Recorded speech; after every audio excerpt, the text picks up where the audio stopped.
छोटा सा बेटा आया है, नाम तो क्या मैं भूल गया है, आर्यन भगत। आर्यन भगत मंच पर पधारिए। आर्यन भगत इधर आइए, यहाँ सारंगपुर से आए, कष्टभंजन देव से आर्यन भगत।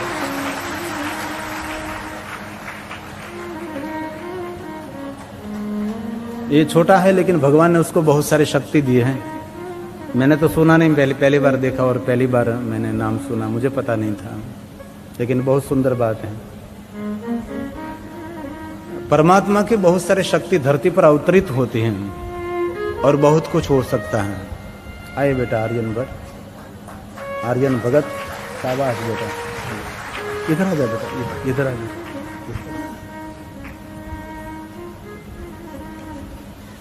आर्यन भगत बहुत सारा सम्मान आपका।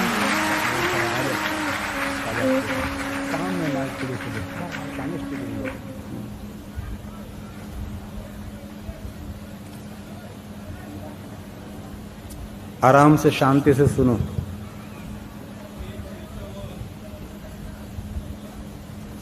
बोलो श्री कष्टभंजन देव की।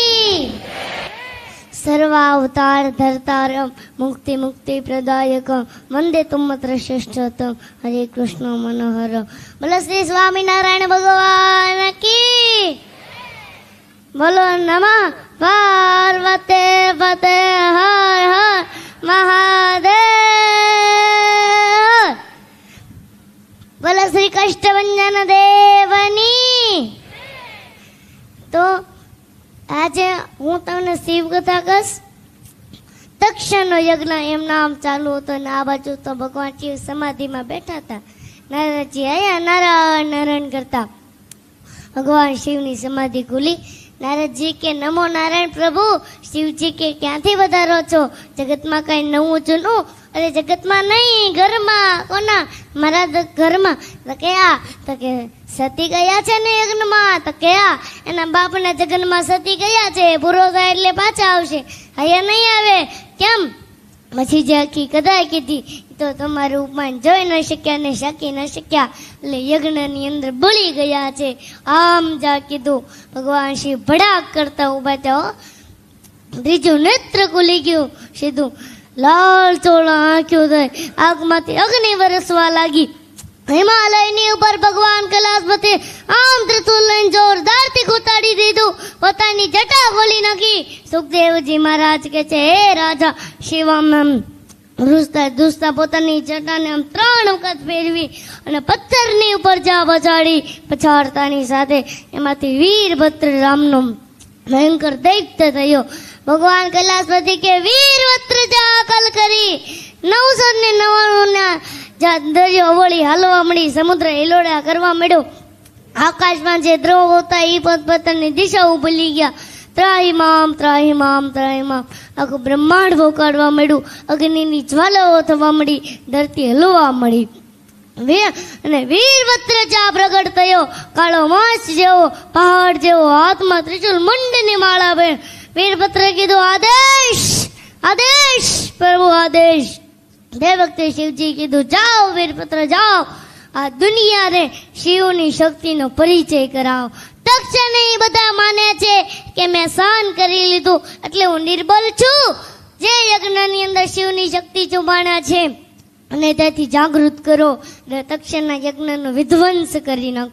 અને સાંભળ, જેને જેને શિવ નિંદા સાંભળી છે, જેને જેને શિવ નિંદાની અંદર સહયોગ આપ્યો છે એ તમામને દંડ આપવાનો છે। અને વીરભદ્ર ભગવાન શિવનો આદેશ ચડાવીને ત્યાંથી નીકળો અને ભગવાન પાછા સમાધિ। અને એક આંકલ કરીને વીરભદ્ર એક આંકલ દાદો ધરતીની ઉપર જેટલા માણ હતા ને એ તમામ ધરુંધ કરતા ઉભા હતા। શિવજીની સેના બહુ મોટી અને ગામડે ગામડે આ બોલી અંદર માન માત્રે બુદ્ધનો સંગી નગમા ડિગમર ચિત્તાની વશમાં ચોપડી અને મસ્તીમાં રહેનારો આ દેવ। તુલસીદાસજીએ તો વર્ણન કર્યું છે, એવડી મોટી સેના એવી ભયંકર હતી, કોકને માથું જ ને એમનામ થડાયેલા છે, કોકનું માથું આમ ને આમ હાલા જાય, કોકના પગ ઊંધા આમ, કોકના આમ, અને કોક કેટલા હાથવાળા, કોક હાથ વગરના, અને કોકતા એવા મોટા જોરથી આમ કરી નામ પગની લાત મારે તો બોરી કરી નાખે હો બુડ્ડો। અને કોકના તો ગધેડા જેવા મોટા અને કોકના તો સિંહ જેવા મોટા, એવા ભયંકર ને આમ જાણે વાવાઝોડું આવ્યું હોય એમ બધા આ તક્ષના યજ્ઞમાં આ બાજુ તક્ષને જા ઓમ ઇન્દ્રાય સ્વાહા, ઓમ બૃહસ્પતે સ્વાહા, ઓમ બ્રહ્મણે સ્વાહા, સરસ મજાના શાંતિ મંત્ર બોલાતા હતા. ભજંગ મરણે ભેષણ વાપતે વા ભજંગ મદેવા, એ બધા શાંતિના મંત્રો બોલાતા ને આ બાજુથી ઉતાવળ આવી હો. અને વીરભદ્રનું આયોજન જોરદાર હતું. એને કીધું મંડપની પડતી કુટરીને કિલ્લો એક પણ બચ્ચો જવાનો પડે પ્રસાદી વિના. હા, યજ્ઞમાં આવે એટલે પ્રસાદી તો આપી જ પડે ને. આખી ગોલ્ડન થઈ ગઈ અને વીરભદ્ર ગણે યજ્ઞની અંદર પ્રવેશ કર્યો, આખો મંડવો તોડી નાખ્યો. ઓલા બધા જેમ તેમ મૂકી કે ભાગો ભાગો, મને જેથી જાય તો ઓલો મરે. આ ભૂત કેટલાને હથિયારની જરૂર નહીં, આમ પકડીને સીધું બચવું જ ભલે. કેટલાના નાક કાપી નાખે, કેટલાના દાંત કાઢી નાખે, કેટલાના હાથ પકડી નાખે, કેટલાના દાંત કાઢી નાખે. ભગવાન શિવની નિંદા થતી હતી ત્યારે પુષ્ય નામનો દેવ હસતો હતો અને વીરભદ્રગણને યાદ આવ્યું. આ પુષ્ય નામના દેવ સમજા ભાગવા જાય ને ત્રિશુળનો એક દંડો નાખી બીતરીએ કર ભાઈ. જ્યારે શિવ નિંદા થતી હતી ને ત્યારે ભૃગુ ઋષિ આમ દાઢી ઉપર હાથ ફેરવતા અને વીરભદ્રગણે ભૃગુ ઋષિને જ્યાં જોયા એમ તો મારા માલિકની ન હોય ને ત્યાં દાઢી ઉપર મુચ્છી ઉપર હાથ ફેરવતો હતો. ત્યાં જઈને આમ દાઢી પકડી એક વાળ પકડી એ ઘરે કીધા વગર અસર મગર કદર મૂળિયા હોલાગી છે. એ તમે કલ્પના કરો કે વેદના કેવી થઈ છે. મારો ને ડુંગર ઉપર 20 જણું બે, મેઘ જણું બે, વૃક્ષ ઉપર 20 જણું બે, તેતર ઉપર 5 જણું બે, હણી ઉપર વાઘ જોડે બે, મોલની ઉપર નાગ જણું બે, એમ જળંગ્યો એમ જળંગ્યો એમ જળંગ્યો. વીરભદ્રગણે એમ જળંગ્યો, એક બેનો 3 છલાંગ મારી અને વીરભદ્રે દક્ષનો વાળ પકડી લીધા. વાળ પકડીને ખડક લઈને જાય અને કાપવા માટે, ગળું કાપવા માટે મારવા જાય તો વીરભદ્રગણને યાદ આવ્યું કે જે મોઢાથી શિવની નિંદા થઈ હોય એને શસ્ત્રથી નો મરા, શસ્ત્રથી મારીશ તો આની મુક્તિ થાય. એટલે વીરભદ્ર દક્ષને આમ ધરતીની પર ઉરાવી વસ્તે વટ એવું મારીને અદભો કરી નાખી. અદભો કરીને પછી પોતાનો એક પગ એની છાતી ઉપર મૂકી અને કોઈ ખેડૂત હવાના પોરમાં ઓલું તરબૂચ વેલીથી કાઢે એમ વળ ચડાવી જે આંચકો મેં માથું અહીંથી અલગ કરી નાખ્યું, સીધું માથું નાખી દીધું યજ્ઞમાં. ને આખી ટોળી પાછી કૈલાસ તરફ.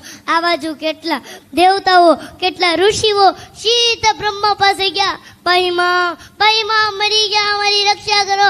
પણ બ્રહ્માજી કે કોનાથી? આ શિવજીના ગણો અમારી પાછળ છે, અમને મારી નાખશે, બાબા અમને બચાવો. બ્રહ્માજી કે ક્યાં ગયા હતા? ક્યાં ગયા હતા બધા? એટલે દક્ષે પ્રજાપતિ યજ્ઞ કરતા ને ત્યાં ગયા. પણ તમને કોને જવાનું કીધું હતું ત્યાં? પણ અમારા આમંત્રણ હતું. તે આમંત્રણ તો મારા ઘરે હતું. તે તમને ખબર નથી કે જ્યાં વિષ્ણુ ના હોય ત્યાં હું ન જાઉં અને અમે બંને નો હોય ત્યાં શિવ ના હોય. અને આ યજ્ઞ કરાયો કોને? તે એકબીજા નામું જોવા મળ્યા. આને મુહૂર્ત લાગે આણે આપ્યું. હલા વેદના બ્રાહ્મણો જે જાણનારા હતા અને બ્રહ્માએ બોલાવીને કીધું અહીંયા આવો તો શિવના ભાગ વિનાનો યજ્ઞ નતા, એ કોઈ વિધિ નથી. તો કે છે ને તો હું લેવા કરાય. પણ અમે દક્ષ પ્રજાપતિને ઘણું કીધું શિવના ભાગ વિનાનો યજ્ઞ ન થાય તો એ મહેનત તો પણ તમે કરાયો, હું લેવા એમ કયો.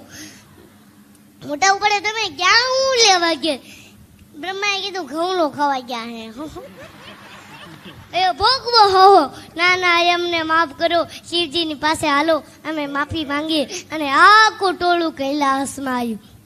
કૈલાસ કે નિવાસી નમુ બાર બારવું, નમુ તાર તારવું, આયો શરણ ચિહારી નમુ તાર તારવું, આયાસ કે નિવાસી નમુ બાર બારવું, નમુ તાર તારતું, આયો શરણ ચિહારી નમુ તાર તારતું. ભગવાન શિવને પ્રાર્થના કરે છે, હે મહાદેવ आप तो बहुत बड़े देव है, आप दयालु है, कृपा करो. भगवान शिव समाधिમાંથી જાગ્યા. ભગવાન બ્રહ્માએ કીધું આ બધાને માફ કરી દો પ્રભુ કે. ભગવાન કે તો મેં તો મનમાં રાખ્યું જ નથી. બધા જને ભગવાને માફ કર્યા. જેના અંગ ગયા હતા એ પાછા આવ્યા. પછી બધાએ કીધું આ પૂષા નામનો દેવ છે, દાંત જતા રહે, ખાય કેમ? એને કીધું યજમાન નહીં દાંતે ખાય, જાઓ કે. પછી બધાએ વિનંતી કરી કે અમારો યજમાન તક્ષ ઈ જીવતો ન થાય તો યજ્ઞ પૂરો ન થાય. ભગવાન શિવ આવે છે, તક્ષ પ્રજાપતિને જીવંત કરે છે. પછી ભગવાન શિવજે કીધું ઓલું માથું ગયું ઈ પાછું નહીં આવે, બોકડાનું લગાઈ દો એ તો જીવશે. પછી બધાએ ઓલાને પૂછ્યું કે તમારો યજમાન બોકડાવાનો મોઢા વાળો હાલશે? હા એનું હાલશે, પણ જીવ તો કરો. બોકડાનું મોઢું લગાવીને જીવ તો કરો. પછી તક્ષ પ્રજાપતિએ શિવજીની સ્તુતિ કરી એટલે ભગવાન વિષ્ણુ પ્રગટ થયા. ભગવાન વિષ્ણુએ કીધું હે તક્ષ, હું બ્રહ્મા શિવ ત્રણેય એક જ છે, એની અલગ માનવાની ભૂલ ક્યારેય નહીં કરતા. નેત્રી કહે છે હે વિદુ, આવી રીતના જ્યારે થયું ત્યારે તક્ષના યજ્ઞમાં જે સતી બળી ગઈ એની આજ મેં કથા કીધી. બોલો શ્રી સ્વામિનારાયણ ભગવાન કી, કષ્ટભંજન દેવ કી.